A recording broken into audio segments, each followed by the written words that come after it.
Bill 2018. Let's say we start with the bonuses and the bank tax. Republican Congressman Scott Garrett, Democratic Congressman Paul Kanzorski with us. Gentlemen, thanks very much for being with us. Good morning. Pleasure, Mark. I'm guessing that one of you thinks the bank tax is a good idea and one thinks it isn't. I suspect you're right, Mark. There you are.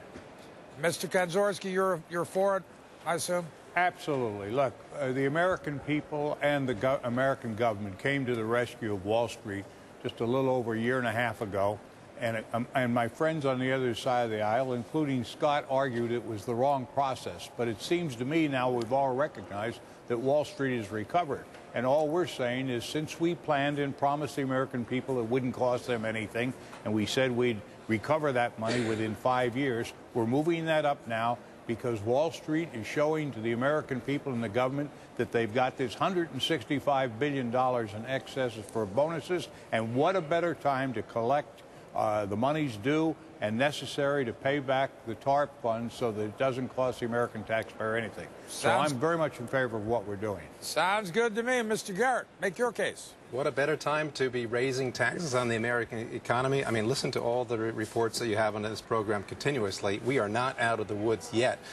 We have a long ways to go, and with some projected, whether we're in a W situation or a V, what have you, we're not out of it right now. And now is not the time to be saying, let's lay a record profits, it seems pretty clear they are out of the woods. Yeah, that's a good point. There's two fundamental problems with this idea that the administration is coming up with. One is constitutional, the other is economic. The they in this is basically who's going to pay this tax? They are the ones, the banks that the administration doesn't like. You know, why is he just going after these institutions and not all the way across the board? And why is he doing it right? Because they're the ones who borrowed the most taxpayer money. Well, they borrowed the money, some of which did not want to borrow the money. All of those, or some of those, have already paid back the money with interest. So why are we targeting those? Why are we targeting AIG? Why are we targeting Fannie Mae and Freddie Mac, the GSEs, these other institutions? Why are we going even broader than that? If you want to go after the ones who are responsible to this, how about some other portions of the industry that actually were responsible? Excuse me, but they have not paid back the TGLP money. They have not, but... No, and that amounts to $20–30 billion. It's kind of easy to make record profits when you're getting free money from the taxpayer. Doesn't that free money from the taxpayer carry some sort of responsibility to the taxpayer? It does carry some responsibility. Actually, you have to go back to say some sort of responsibility for the largest howl out there right now. Washington is saying that we have to do this is by the very same people who voted in favor of the TARP bailout without any restrictions, without any oversight, with any controls whatsoever. Now, after the fact, they're saying, hey, how come Wall Street is doing so well and how come they're doing these bonuses? Maybe they should have thought a little bit longer on passing the TARP before they did it. But now here we are. There are constitutional... We can't change what happened in the past, but if we overmeasured and gave them too much, and if our plan was just too good for Wall Street and not good enough for Main Street, now's the time to make that adjustment. And that's what we're going to do. Now is not the time to make. The first problem of this is constitutional. How can you be targeting just this one segment? And the second portion of it is economic. So much of Wall Street right now is waiting for Washington to get out of the way and stop changing the rules of the game. Why do they keep doing that? Wall Street and the business community never have a time when they should pay back what they owe the American people or help satisfy the deficit. And I'm getting sort of tired of saying, why should the American people out there, why should they have to pick up these losses? Why should they have lost their jobs? Why can't small business people get loans from these very big banks? Why is our economy growing so slowly on Main Street, but Wall Street is so successful that it can pay out the highest bonuses in the history of Wall Street? If I've ever seen an opportunity where we can now get back some of this money and perhaps massage it and change the direction of it, this is it. And certainly it shouldn't go at a negative cost to the American taxpayer or increase the deficit or debt. Congressman Kanzorski, can I ask you why now President Obama has decided that he's going to pick the fight with Wall Street? Because he's been quite careful about what he said broadly up until yesterday, where he's talked about the bonuses being obscene.